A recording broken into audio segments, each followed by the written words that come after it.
ఏం లేదు సార్. లోక్‌సభలో ఒక బిల్ పెట్టారంట గదా! బయటంతా రచ్చరచ్చగా ఉంది. దేశ చరిత్రలోనే ఇది పెద్ద రిఫార్మ్ అని బీజేపీ వాళ్ళంటున్నారు. డిక్టేటర్‌షిప్ వైపు అడుగులు వేయడానికే ఈ బిల్ పెట్టారని చెప్పి అపోజిషన్ వాళ్ళంటున్నారు.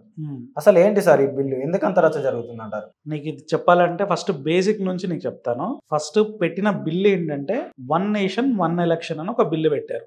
మన డిసెంబర్ 17th రోజు లోక్‌సభలో పెట్టారు. ఈ బిల్లు ఉద్దేశ్యం ఏంటంటే దాంట్లో ఏముందంటే దేశంలో ప్రతి state elections, central elections, Lok Sabha ఉన్న అసెంబ్లీ అంటాం కదా, సో ఈ 2 ఎలక్షన్స్ ఒకే రోజు జరగాలి అని. ఇప్పుడు మనకెలా ఉంది, స్టేట్ అంతా ప్రతి స్టేట్ సపరేట్ డేట్స్లో జరుగుతూ ఉంటుంది, సెంట్రల్లో కూడా సపరేట్గా జరుగుతూ ఉంటుంది. మనం చూసినట్లయితే ఎప్పుడు ఏదో ఒక ఎలక్షన్ మనం వింటూనే ఉంటాం. అయితే అది కార్పొరేషన్ ఎలక్షన్స్ అయి ఉండొచ్చు, పంచాయత్ ఎలక్షన్స్ అయి ఉండొచ్చు, లేకపోతే స్టేట్ అసెంబ్లీ ఎలక్షన్స్ అయి ఉండొచ్చు. సెంట్రల్ డిఫరెంట్ స్టేట్స్లో డిఫరెంట్ టైంలో జరుగుతూ ఉంటుంది కదా. సో ఇలా జరగడం కాకుండా అన్నీ ఒకే రోజు జరిగితే మనకి ఖర్చు కలిసి వస్తుంది అనేది బీజేపీ వాళ్ళ వాదన అనమాట.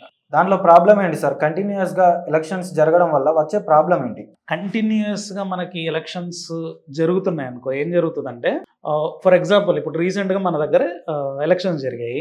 ఎలక్షన్ జరగడానికి ముందు వినుంటావు, ఏదన్నా పాలసీ అనౌన్స్ చేయగానే ఏం చెప్తారు, ఎలక్షన్లో ఓట్ల కోసం పాలసీ అనౌన్స్ చేశారు, దీని నుంచి ఓట్లు దండుకుంటారు, కేవలం ఓట్ల కోసమే ఇది చెప్పారు, ఎలక్షన్ అయిపోయిన తర్వాత దీన్ని అమలు చెయ్యరు అని ఇలాంటి గొడవలు వినుంటావు కదా. మనం లాస్ట్ టైం ఎలక్షన్స్ అప్పుడు బీఆర్ఎస్ వాళ్ళు కూడా కొన్ని స్కీమ్స్ అనౌన్స్ చేస్తే కేవలం ఓట్ల కోసం అనౌన్స్ చేస్తున్న స్కీమ్స్ అని మాట్లాడారు కదా. సో దీనివల్ల నీకు ఏమర్థమైంది, జనరల్గా ఏంటంటే ఏ ఎలక్షన్స్ జరిగినా కూడా ఆ ఎలక్షన్స్కి కొంత టైం ముందు ఇలాంటివి జరగకుండా, ఓటర్స్ని మ్యానిపులేట్ చేయకుండా ఫేర్గా ఎలక్షన్స్ జరగడం కోసం అని మన దగ్గర ఒకటి కోడ్ ఆఫ్ కండక్ట్ అంటారు. సో దాన్ని పెట్టుకొని ఏం చేస్తారంటే ఎలక్షన్స్ అనౌన్స్మెంట్ అయిన దగ్గర నుంచి ఏ గవర్నమెంట్ వాళ్ళు, పవర్లో ఉన్న వాళ్ళు కొత్త పాలసీస్ ఇష్యూ చేయడము, కొత్త ఇనాగ్రేషన్స్ చేయడము, ఇలాంటివి ఏమీ చేయకుండా ఆపుతారనమాట.